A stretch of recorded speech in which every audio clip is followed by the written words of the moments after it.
네, 오늘은 우리가 성령 강림 주일로 섬기는 날입니다. 구약의 오순절이라고 하고 칠칠절이라고 하는 날입니다. 예수님이 부활하신 날부터 세워서 50일째 되는 날, 오순절입니다. 구약 성경에는 이 날을 칠칠절로 기록하고 있습니다. 7 안식일을 세워서 그것을 지나서 그 다음날 안식일, 곧 우리가 지금 섬기는 주일입니다. 신약시대에 예수님이 부활하셔서 50일째 되는 날입니다. 예수님은 약속을 하셨습니다. 부활하시고 40일 동안 사도들에게 출입하시면서 하나님 나라의 일을 말씀하시고, 그리고 40일간 그렇게 말씀하시고 승천하셨습니다. 하늘들을 뚫고 하나님 보좌로 올라가셨습니다. 그리고 약속대로 열흘 후에 성령을 보내주셨습니다. 그것을 약 한 달여 전에 성령 강림에 대한 말씀을 중심으로 증거한 바가 있습니다. 우리는 이 구약의 절기를 그리스도의 것이다 라고 하는 말씀을 들어서 알고 있습니다. 그래서 오늘은 구약의 절기인 오순절을 기억하는 것이 아니라 예수님이 우리에게 성령을 실질적으로 부어주신 날, 그것을 기억하면서 감사하면서 예수님의 핵심이 되는, 예수님의 복음의 핵심인 이 성령에 대해서 오늘 여러분들과 말씀을 나누고자 합니다. 우리가 같이 읽었습니다. 고린도전서 12장 12절과 13절, 그리고 에베소서 4장 4절에서 5절. 그 말씀의 핵심은 성령은 한 분이시고 성령은 우리를 잠기게 하시는 분이고, 우리는 그 성령에 의해서 세례를 받아서, 세례라는 말은 우리말 번역이 좀 잘못된 겁니다. 씻을 쇠자, 씻는다라고 하는 것으로 번역이 되어 있는데, 이제는 너무 오래되고 너무 그 언어에 익숙해져서 바꿀 수도 없습니다. 그래서 설교 시간에만 이 세례는 씻는 예가 아니라 잠기게 하시는 것이다 라고 말씀을 드립니다. 성경에 이 한자를 고치기가 얼마나 어려운지. 그렇지만 우리는 이런 자리를 통해서, 성경 강해를 통해서, 설교를 통해서 원래 이 세례라는 말이 아니다, 성령에 잠기는 것이다. 그래서 그 성령을 부어주시는 하나님, 또 예수님이 약속하신 대로 부어주신 겁니다. 그 부어주신 것을 우리는 오늘 말씀을 보면 마시게 하셨다, 마셔야 한다라는 말씀을 성경은 기록하고 있습니다. 그러니까 씻는 것이 아니라 마시는 것이다. 다른 성경에서는 예수님이 직접 증거하셨죠. 목마르거든 내게 와서 마시라고. 성령은 마셔야 되는 분입니다. 요한복음 7장 37절과 39절 사이에 우리가 보면은 확인이 됩니다.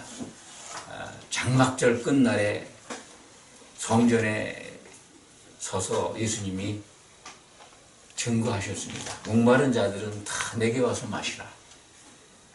그것을 성령이라고 성경은 기록하고 있습니다. 예수님이 마시라고 한 그것이 성령이다. 또 오늘 말씀에도 마셔야 된다라고 이렇게 기록이 되어 있지 않습니까?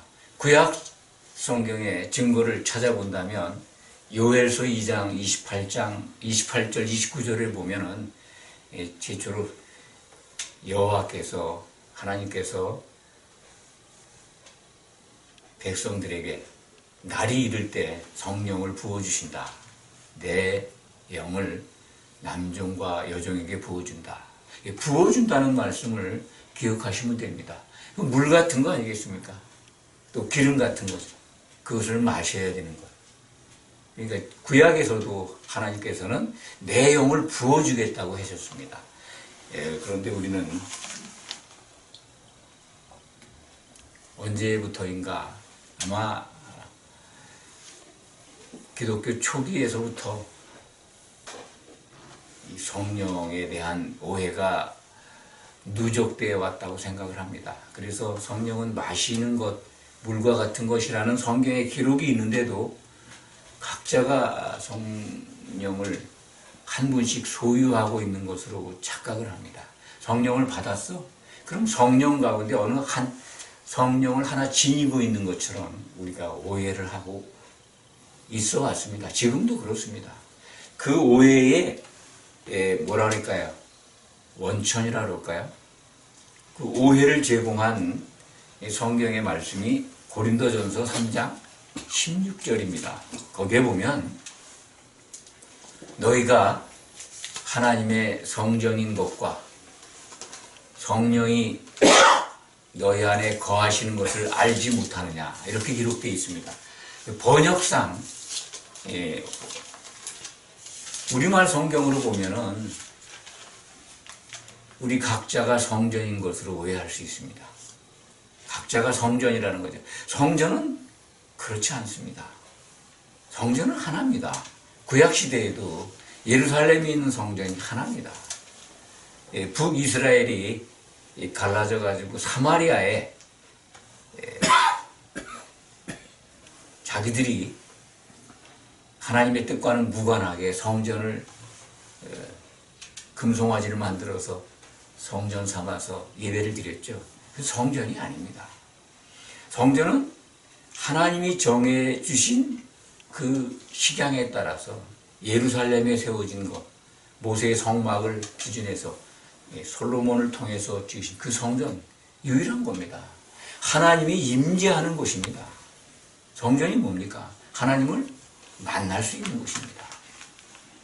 하나님을 만나는 방법, 신약시대에는 예수님의 몸을 이룬 교회를 통해서 만나시는 겁니다. 신약시대의 성경은 성도들이 모인 곳, 성령이 역사하는 곳, 그것이 바로 성전입니다. 그렇기 때문에 고린도전서 3장 16절의 말씀은 여러분들 다 전에 말씀을 들으셨겠지만은 너희 곧 성도들이 모인 교회가 고린도 교회에 주신 말씀입니다. 고린도 교회를 이루고 있는 너희 성도들이 모인 그 모임이 하나님의 한 성전인 것을 알지 못하느냐. 하나님이 임재하셔서 역사하는 성전인 것이라는 겁니다. 그 뭐냐면 성령으로 역사하는 것, 성령이 임해 있는 것, 성도들 사이에 성령이 임하는 것입니다. 고린도 교회에 주신 말씀, 고린도전서 3장 16절에 그래서 너희 안에 성령이 거하신다라는 것입니다. 성도들이 예수님의 이름으로 모인 구별된 성도들이 모인 곳, 그 가운데 성령이 역사하시는 것을 우리는 알 수가 있습니다. 이 성전에 대한 것, 성령에 대한 오해 때문에 너희 각자가 하나님의 한 성전인 것, 각자 성전인 걸 알지 못하느냐 이런 식으로 이해를 하니까 모든 예수를 믿는 자들이 다 각각 성령 한 분씩 모시고 다니는 것으로 오해를 하고 있고 저도 그러한 과정과 그러한 기간이 있었습니다. 그런데 성경을 아무리 보아도 성령은 물같이 마셔야 되는 거고 혼자 마시는 것이 아니라 함께 마시는 것입니다. 그것을 잘 알아야 오늘 말씀도 무슨 말씀인지 이해를 할 수가 있습니다. 고린도전서 12장은 은사의 장이라고 그럽니다. 통상 성령을 통해서 주시는 하나님이 주시는 여러 가지 성도들을 통해서 나타내시는 선물이죠. 은사는 하나님의 선물입니다. 그 은사는 다른 말로 이 말씀을 드리면 하나님이 성도들에게 주신 도구입니다. 무슨 도구입니까?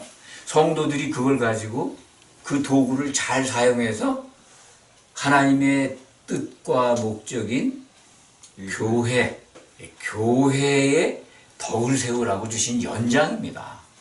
그 연장을 가지고 자기를 위해서 자랑해서는 안 되는 겁니다. 그렇기 때문에 은사를 받은 사람들이 많이 있습니다. 다 여러분들도 각각 나름의 은사를 받고 있습니다. 성경은 그것을 7가지 또는 여러 가지로 말씀을 합니다만 그 외에도 얼마나 많겠습니까? 대표적으로 성경에 기록된 겁니다.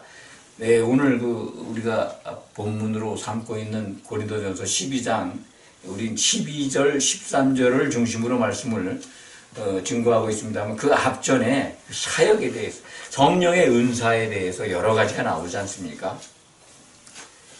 성령으로 말미암아 지혜의 말씀을, 어떤 사람에게는 지식의 말씀을, 또 믿음을, 또는 병 고치는 은사를, 또 능력 행함을, 예언함을, 영들 분별함을, 또 방언 말함을, 어떤 사람에게는 방언을 통역함을 주신다.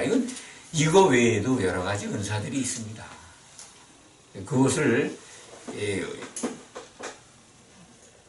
사도 바울은 이 은사를 받았는데 이 은사를 주신 목적은 교회에 덕을 세우라고 주셨다라고 결론적으로 말씀하고 있습니다.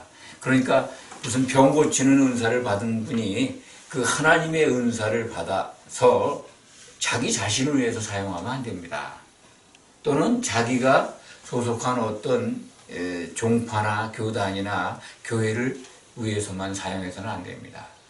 하나님이 원하시는 것은, 예수님이 원하시는 것, 그것은 이 교회의 완성을 위해서 덕을 쌓으라는 것입니다.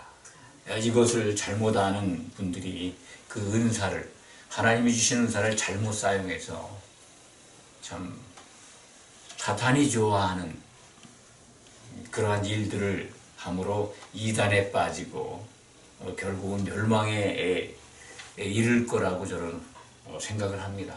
이 은사는 모두 다 한 성령이 주셨다고 성경은 기록하고 있습니다. 오늘 12절 말씀을 보면 몸은 하나인데 많은 지체가 있다.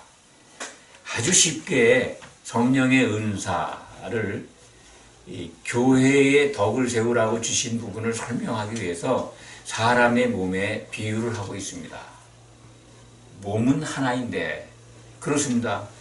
예수님의 몸은 하나입니다. 그것을 교회라고 합니다. 그 교회, 예수님의 몸이 완성돼 가는 과정에서 우리는 지금 부름을 받았고 그 몸의 지체로 지금 같이 모여서 예배를 드리고 그 몸을 이루어가고 있는 겁니다. 이 몸이 완성되면 예수님이 오실 겁니다.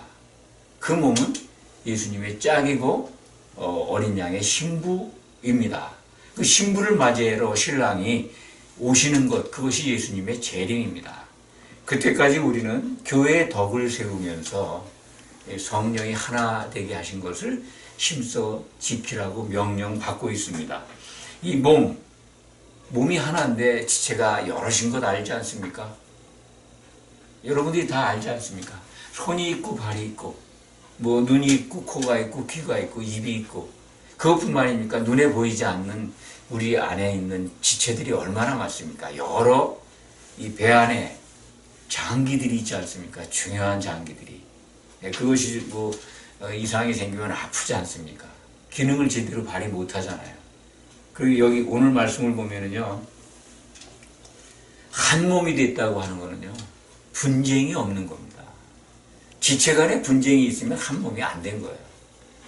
그런데 교회에 나와 있는 우리 성도들 간에 또 믿는 자들 간에 얼마나 많은 크고 작은 다툼이 있습니까? 분쟁이 있습니까? 그런 상태로 우리가 부름을 받은 겁니다.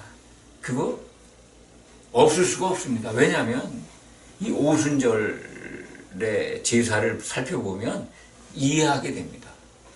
오순절날 성령을 보내주셨지만 그 성령이 꼭 필요한 겁니다. 그래야 우리가 한 몸을 이루게 됩니다. 하나가 됩니다. 분쟁이 없어지는 거죠. 구약의 그 77절 맥주절 제사 보면 77절 제사를 보면요.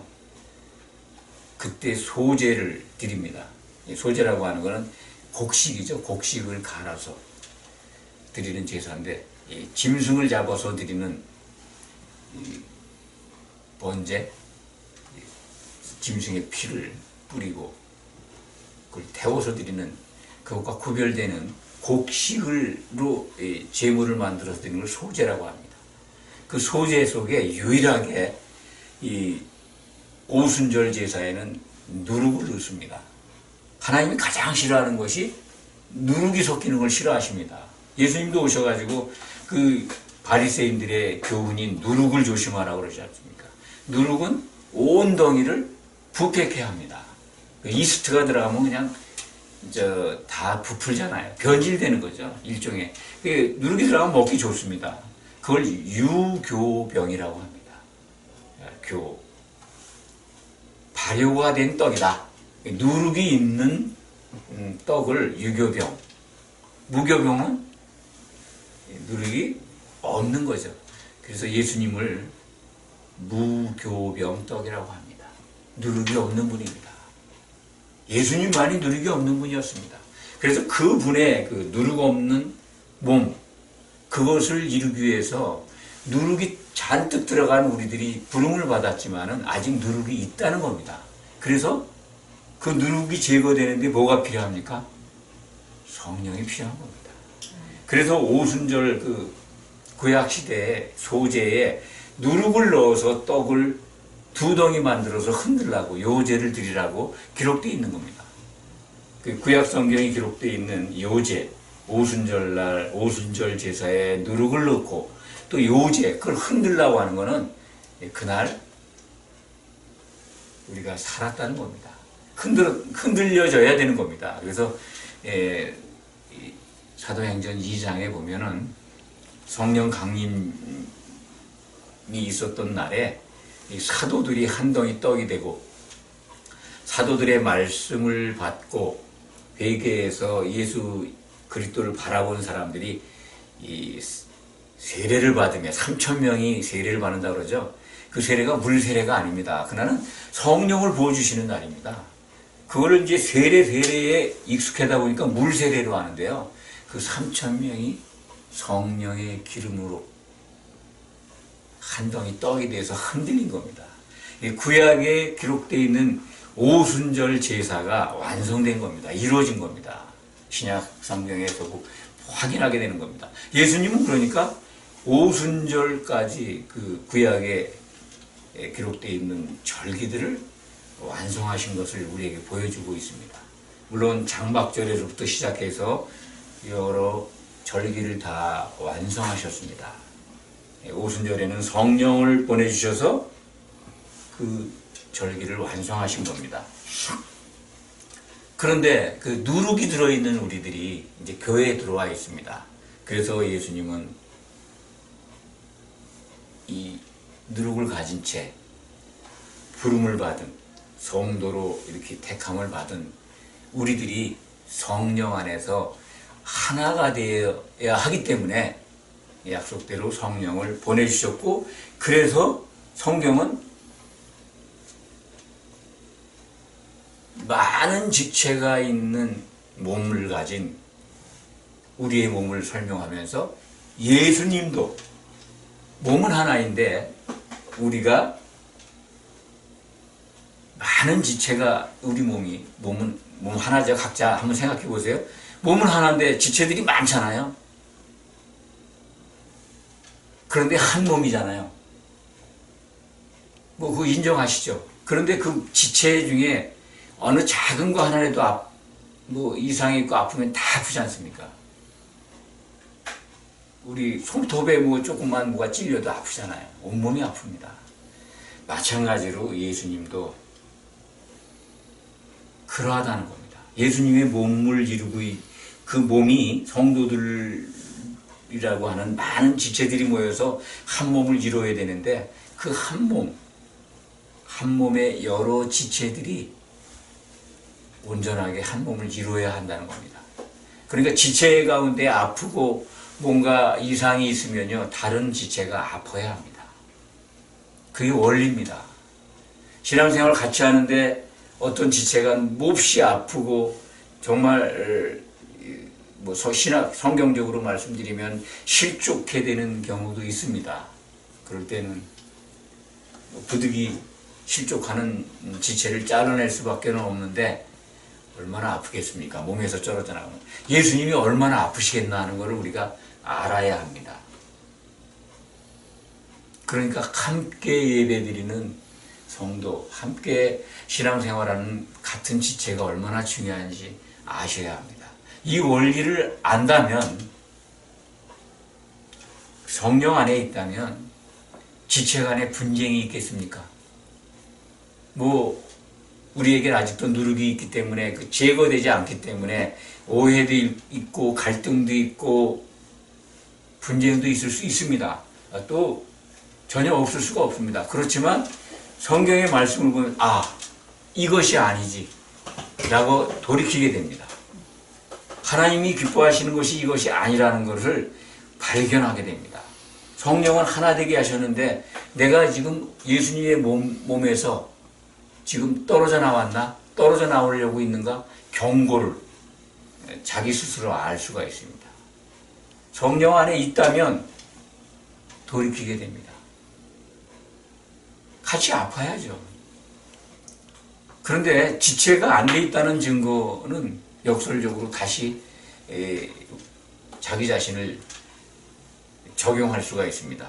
내가 아프지가 않아. 다른 형제가, 다른 지체가 괴로워하고 아프고 힘든데 나는 아무렇지도 않아.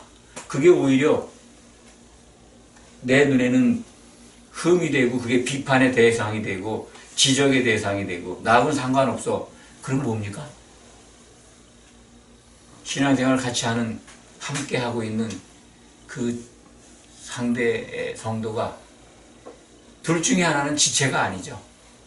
둘 중에 한 분은 한 몸을 이루지 못했다는 겁니다. 그러니까 아프지가 않아요. 아파야 됩니다. 그러한 신앙생활 하는 분들이 얼마나 많습니까?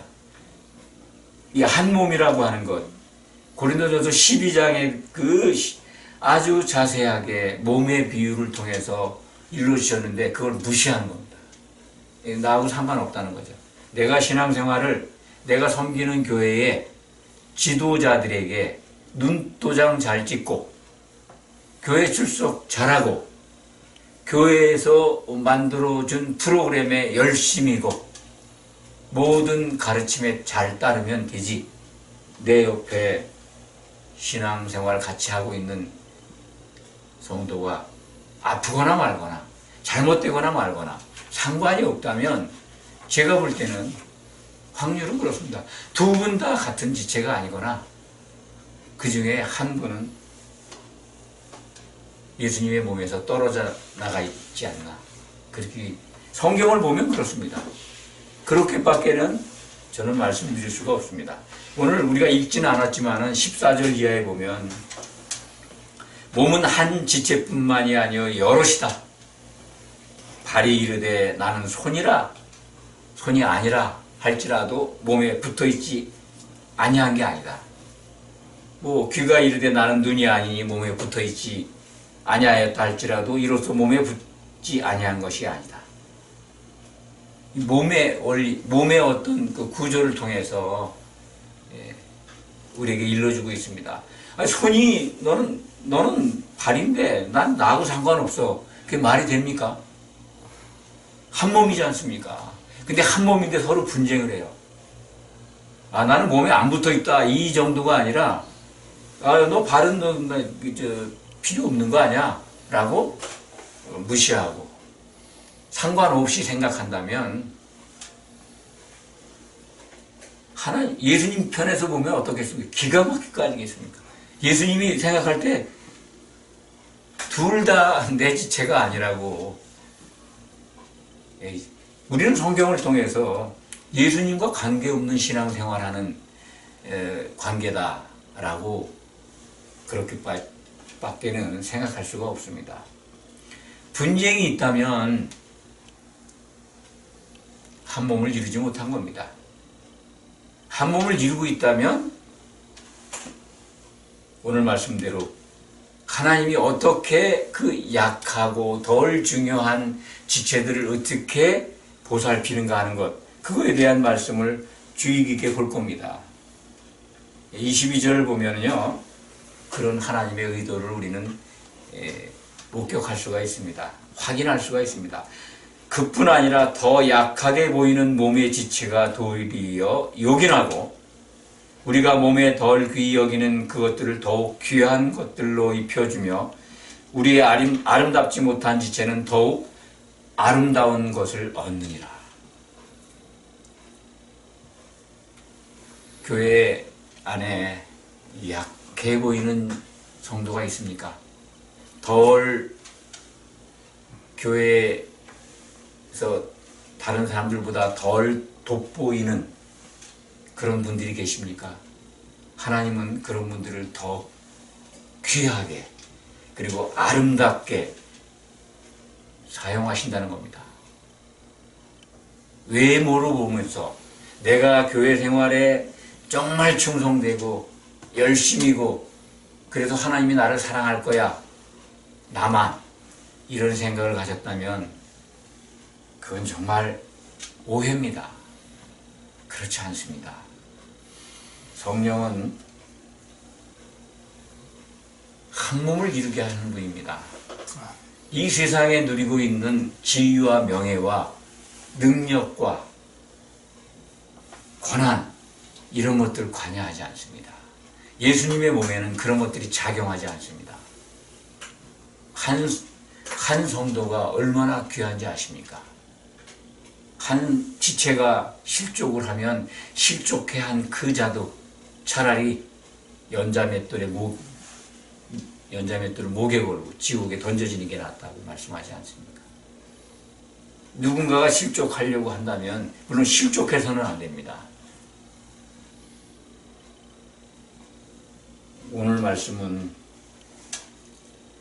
이 성령 세례에 대한 말씀으로 많이 준비를 했는데,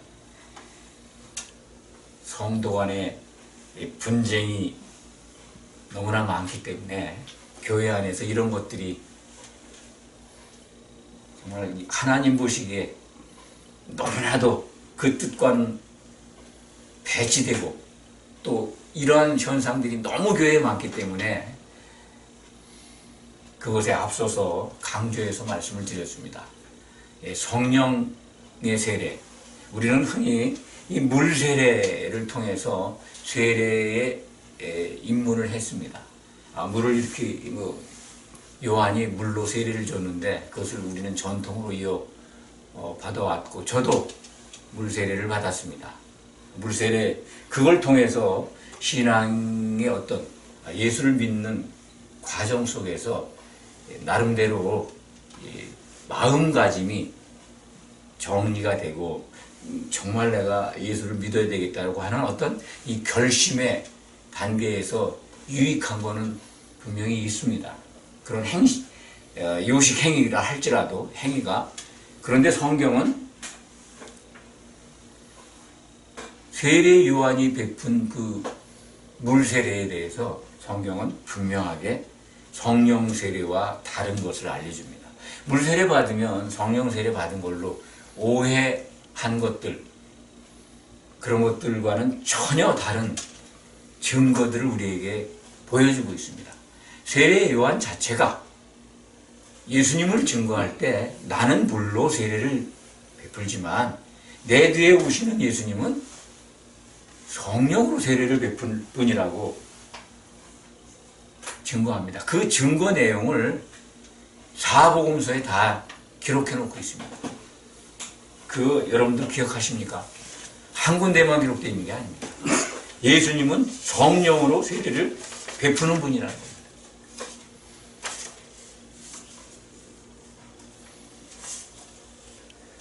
제가 일러드리겠습니다. 예수님은 성령으로 세례를 베푸는 분이다.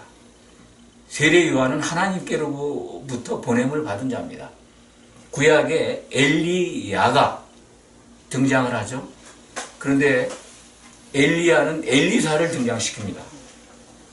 세례 요한을 예수님은 오리라 한 엘리야가 바로 이 사람이라고 합니다. 그러면 엘리야의 사명을 가지고 온 세례 요한은 엘리사의 실제 모델로 오신 예수님을 등장시키는 겁니다. 세례 요한의 사명은 그겁니다. 그런데 세례 요한이 성령으로 세례를 베풀 뿐이다 라고 예수님을 증거합니다. 그것을 마태복음 3장 11절, 마가복음 1장 8절, 누가복음 3장 16절, 요한복음 1장 33절, 사복음서에 모두 다 기록해 놓았습니다. 성령으로 세례 베풀 분이 오시면 세례 요한의 사명은 끝난 겁니다. 네, 끝났습니다. 물세례는 그 실효성이 끝난 겁니다.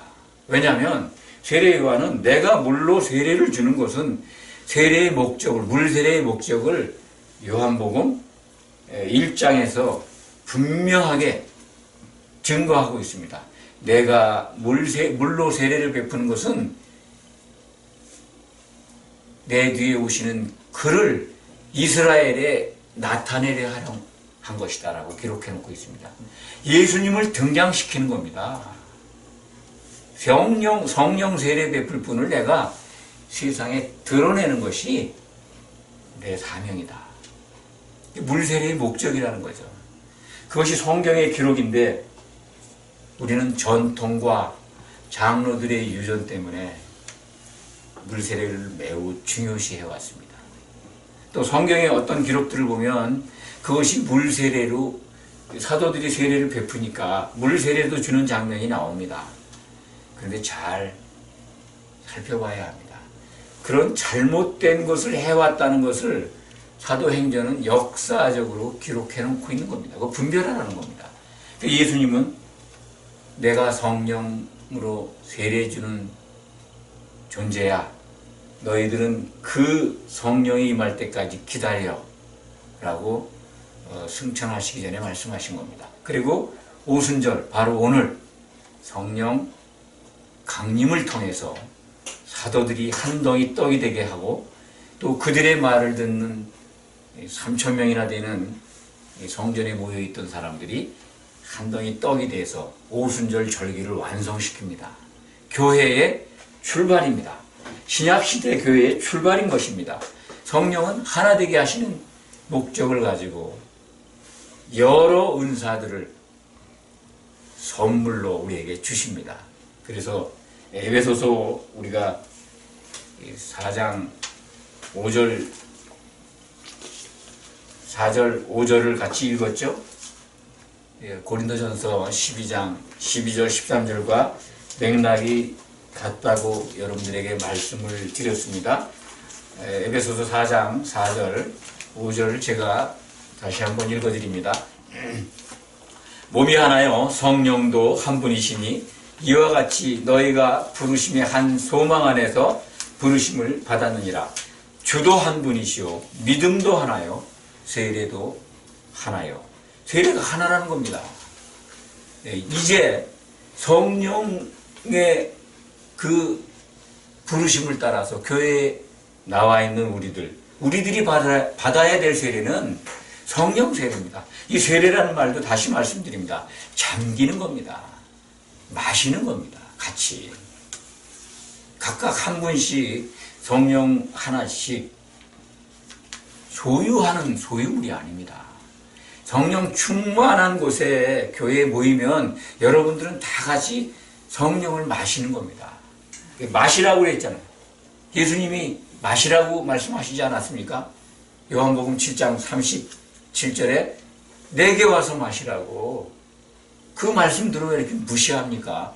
각자가 소유하는 걸 소유물로 생각합니까? 오늘도 고린도전서 12장 13절에 그런 말씀을 주시지 않습니까? 또 다 한 성령을 마시게 하셨다고. 성경의 기록을 인간의 전통과 인간이 만든 교리와 장로들의 유전으로 덮어버리면 안 됩니다. 함부로 그러면 안 됩니다.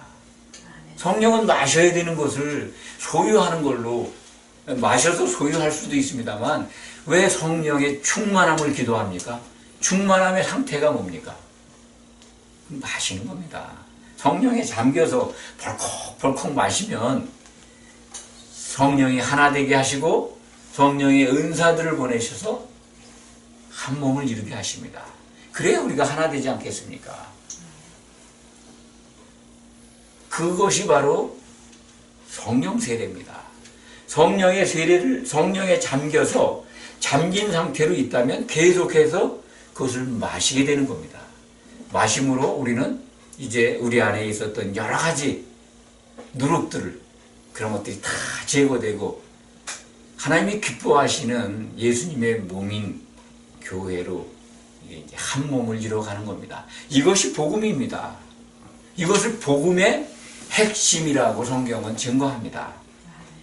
마가복음 1장에 기록되어 있죠. 예수 그리스도의 복음의 시작이라. 그 시작이라는 뜻이 그리스도에 관한 그 내용의 시작이라는 게 아니라 복음의 시작이라는 겁니다. 복음의 핵심을 설명해주고 있는 거죠. 그걸 기억하시기 바랍니다. 복음의 핵심은 뭐냐? 성령을 베푸시는 예수님의 사역을 마가복음은 1장에서부터 끝장까지 보여줍니다. 성령에 의해서 나타나는 여러 가지 일들을, 그것이 바로 성령이 주시는 은사들이지 않습니까? 성령이 주시는 능력이라고요. 마가복음 1장 1절에 복음의 시작이다. 대개다. 저도 그렇게 알았습니다. 복음의 시작. 이제 예수님의 공생의 시작을 설명해 주는 거구나. 그게 아니고 복음의 근본이라는 겁니다. 복음의 핵심인 것을 선언하는 겁니다. 그게 성령으로 세례를 베푸실 분이다 라고 마가복음 1장 8절에 기록된 것으로 봐서 성령으로 세례를 베풀 분이, 그분이 성령을 보내주셔서 우리를 하나 되게 하신다. 성령의 역사를 설명하는 겁니다. 그것이 바로 복음의 핵심이다. 복음의 근본이라는 겁니다. 성령 강림 주일입니다. 성령은 우리에게 부어졌습니다. 이제 물 세례와 성령 세례에 대한 오해를 이제는 정리할 때가 됐습니다. 성령에 잠겨서 성령을 마시는 성도들이 예수님의 몸으로 세워져 갈 때, 그것이 완성되면 예수님은 이제 우리를 맞이하러 다시 오실 겁니다. 그렇기 때문에 우리에게는 성령은 반드시, 성령의 세례, 성령에 잠기는 것은 반드시 우리에게 필요합니다. 그리고 그것을 마셔야 합니다. 마실 때 우리는 하나 될 수가 있습니다. 오늘 말씀을 통해서 이제 세례가 물 세례와 성령 세례 두 가지가 아니라 에베소서 4장 5절에 기록된 말씀대로 세례가 하나라는 겁니다. 성도들이라면 이제는 세례는 하나입니다. 성도가 아니라면 뭐 두 개도 있고 세 개도 될 수 있죠. 그게 뭐 어떤 찬송가를 보면 뭐 불세례, 뭐 불같은 성령, 그건 지옥불입니다. 성령을 불로 찬송가는 둔갑을 해놨어요. 안 그렇습니다. 뭐 불로 태우시리라는 걸 성령 세례로 알아요. 그거는 심판의 불입니다. 성령은 물이고 또 우리가 한 덩이 떡이 되기 위해서 필요한 기름입니다. 그래서 이 마태복음 25장에서는 기름을 준비한 처녀들, 그들이 혼인잔치에 들어간다라고 예수님이 말씀하는 겁니다. 예. 우리가 마셔야 될 성령, 우리가 가루가 돼서 한 몸을 이루기 위해서 필요한 기름, 성령은 그런 분입니다. 그런 분에게 잠겨 있어서 항상 성령을 충만히 함께 마시는 성도들이 되시기를 축원합니다. 아멘. 기도하겠습니다. 아버지 하나님 감사합니다.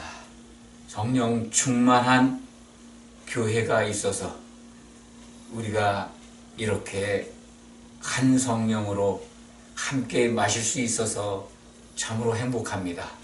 감사합니다. 그것을 이루고 있는 우리 성도님들, 이제 올바른 하나님의 말씀을 듣고 오직 성령에 잠기는 믿음 생활을 이어갈 줄 믿습니다. 이 은혜를 베풀어 주셔서 감사합니다. 지속되기를 원합니다. 하나님의 상속자, 이기는 자로 승리할 것을 믿습니다. 그래서 감사드립니다. 예수 그리스도 이름으로 기도하옵나이다. 아멘.